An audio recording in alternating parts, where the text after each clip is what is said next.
Hello everyone, welcome to RBI Interview and Fact series. In this video, we are going to see, can RBI be privatized? Now, if I ask you this question, of course, your straightforward answer is going to be a big no. And my answer is also going to be the same. But if this question is asked in the RBI Grade B interview, then you will have to give the justification also. So let us talk about it.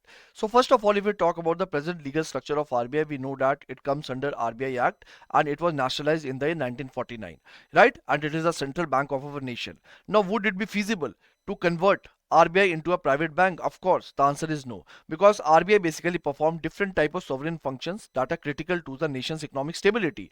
For example, basically the monetary policy formulation. For example, it acts as a regulator and supervisor with respect to different financial institutions.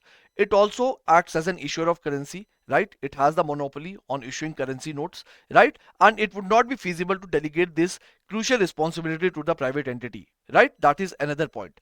Now, apart from that, it also acts as a banker to the government and it plays very important role with respect to maintaining the financial stability by acting as the lender of last resort, right? So that is why RBI's role is very important and it would not be feasible to privatize it. Apart from that, if you take a hypothetical situation, if you take a hypothetical scenario that government still wants to convert RBI into a private entity, the point is that first of all, the government has to either amend or it has to repeal this foundational legal principle or the foundational legal framework, which is RBI Act 1934.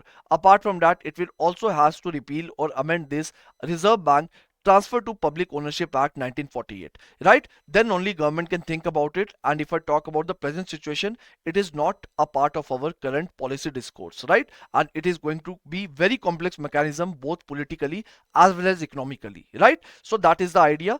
If you have some other opinion regarding it, you can definitely write it as a part of the comment box. Thank you so much and all the best.